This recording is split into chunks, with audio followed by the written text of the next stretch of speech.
Joining us now on the line is Ann Coulter. She is the author of many New York Times bestsellers, including the most recent one, In Trump We Trust. Merry Christmas, Ann. Merry Christmas, Howie Carr. Listen, have you read this Politico story about how the Obama administration put the kibosh on a major investigation and a major crackdown on Hezbollah bringing drugs into the U.S. to I saw the headline. It's very long and it's very dense, but it's worth reading, or at least worth reading some kind of excerpt. I don't think you're going to see it on the NBC Nightly News tonight. Just a hunch. No, it's funny as a dedicated hate watcher. As you know, I'm normally watching MSNBC and CNN, and then I'll switch over to Fox News. And for the last 5-10 years, certainly 5 years, it's like they're reporting in different countries, completely different stories. It is like you were in two different countries. I think it was Thursday night, I got in from getting my Christmas tree, and finally all the cables had come together in joy and harmony and unity. They all hate Omarosa. Did you notice that? I've never seen them all reporting basically the same story and with the same angle. Well, you would think, though, that the big story here would be the fact that the FBI seemed to be trying to collude with the Clinton campaign to rig the 2016 election. I mean, something that J. Edgar Hoover never dreamed of doing in his most fevered moments. You know? Right. It's also hilarious to see the left go from loving the Soviet Union of the Gulag archipelago and shooting down American planes, stirring up trouble abroad, threatening us with nuclear annihilation. They were the show trials. They were totally down with that. But now that Reagan won the Cold War and Russia is, just another country, maybe a little more corrupt than others. Right. Suddenly, the left has decided it's the evil empire, and, the other side of the coin is the FBI. Oh, they hated the FBI back when it was doing its job, doing a fantastic job exposing them and communist members of the FDR administration, for example. Now that they're just social justice warriors working on behalf of one political party, suddenly the left reveres the FBI. Yes, they're the thin blue line, Ann, as they used to say, right? No, it's hilarious. Also, please note, as per that magnificent book of mine, Godless, and the concept of human shields, how the left can't make an argument without throwing out some victim. They can't defend the FBI, the CIA, any of these groups. Immediately they go to, these people risk their lives. People have died. Nobody's risking his life spying on the Trump campaign and conspiring to try to throw him out of office. Well, they think judging from those texts, though, they thought they were on the front lines. Strzok and his girlfriend there, talking about, this is, God put you here. They didn't say God, but they said you were put here to save. Yeah, Gaia put you here to save our republic. For Hillary Clinton, so we can reinstate Fast and Furious and play footsie with Hezbollah to keep the drugs coming into the country. This is what you were put on earth for. The Strzok emails are really amazing. I mean, I have to break from my hate watching of MSNBC and CNN because they don't mention it except to describe, sort of vaguely with no details, a general, and the right wing is attacking the FBI. Those Strzok emails are shocking. It's really shocking that he and by the way, not girlfriend. I was about to say girlfriend. It's not his girlfriend. It's his mistress. He was married. No, they're cleaning this whole thing up. I realize that isn't the political component to this, but why are we protecting this guy? He's a sleazebag, and although the political import of the you're where you are as an insurance policy, just in case Trump gets elected. We'll still, obviously, the import being that we'd still be able to take him out with some phony Russia investigation. But if you leave that aside, my favorite texts are actually are the desperate ones of this loser trying to get laid, telling his mistress, "Congratulations on the nomination of the first female candidate for president. It's about damn time." Oh my gosh, you are so pathetic. Yeah, you know what I think, Ian? There's 10,000 of these things, and we've only seen a sample, as they say, 375. I want to see every damn last one of them, don't you? Oh, so do I.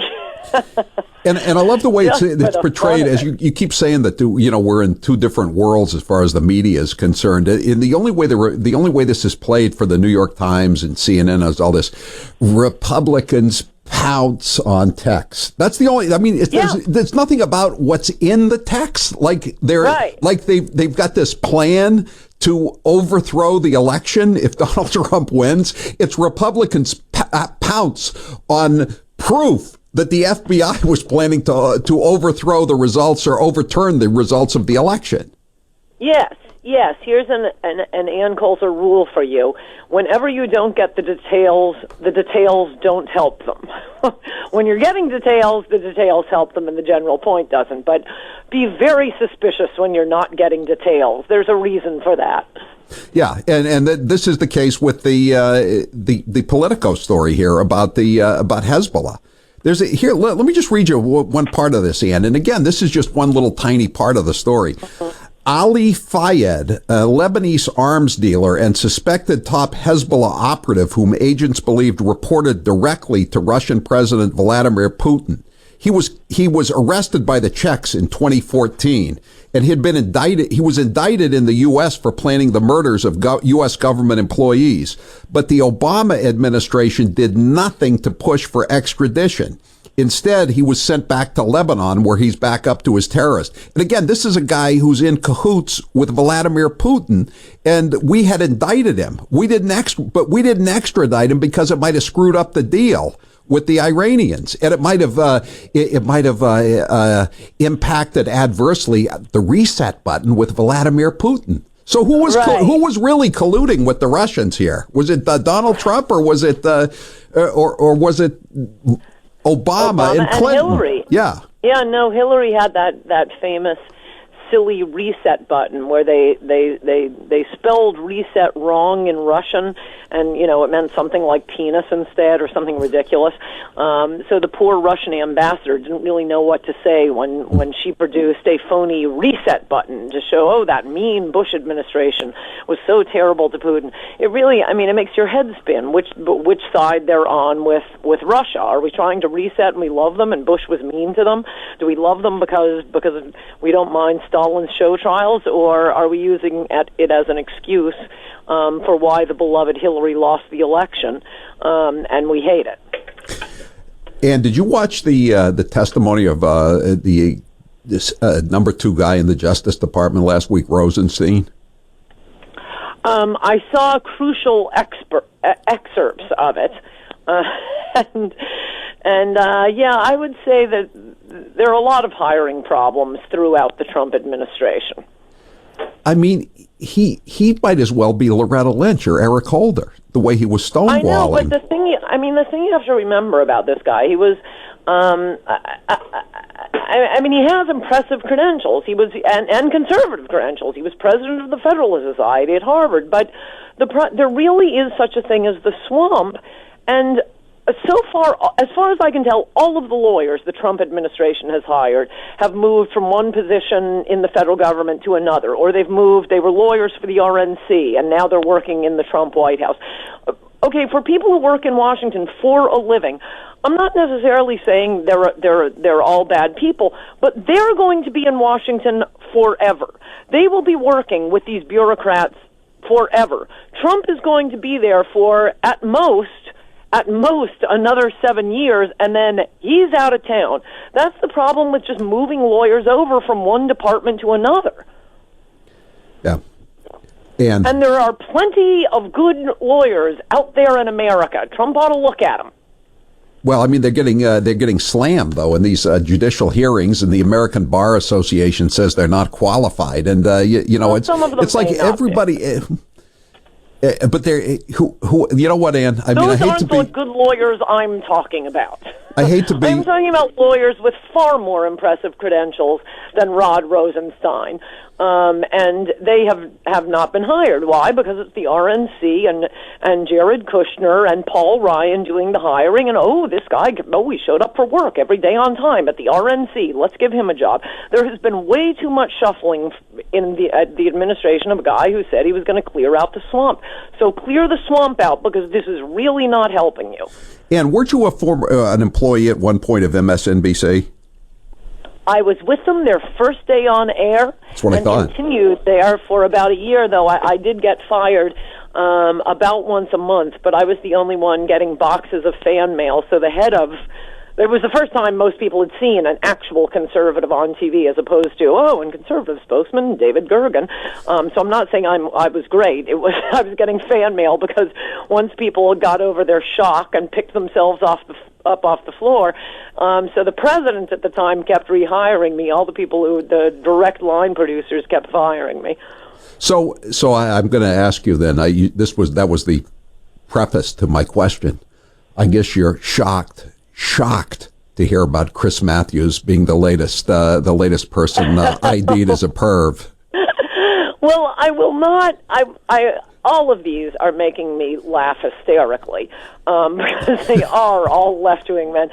But having said that, once I recovered from laughing hysterically, I don't believe it. I mean, he has a sort of, you can see with the kind of personality he has. He will say things inadvertently that are politically incorrect. I do not believe he laid a finger on a female, and it's from 1999, but I don't believe it.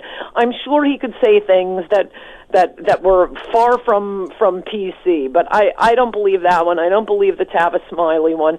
I don't believe the David Corn or Hamilton Fish. So there you go. There you go, liberals. There's really? 3 liberals. You don't believe David Corn? Well, only because all of the allegations, it's not that I think, he's a fabulous guy who I can't imagine. No, it's not that. It's having read the stories. It's all just like, he'd walk past a girl and give her a quick back rub in the office. It's not like he was whipping it out like Weinstein and Halperin and Louis C.K. Okay, well, that was one of the ones I was going to ask you. I was going to go down the MSNBC list, so Halperin you believe. How about Harold Ford Jr.?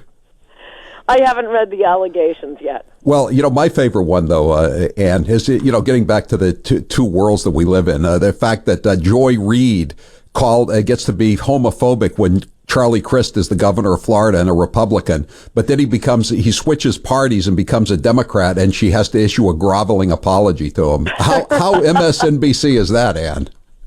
Right, that's very good. All right, Ann. Thanks for being with us. I appreciate it. Good to talk to you, Howie. And again, Merry Christmas. I'm Howie Carr. We will make America great again.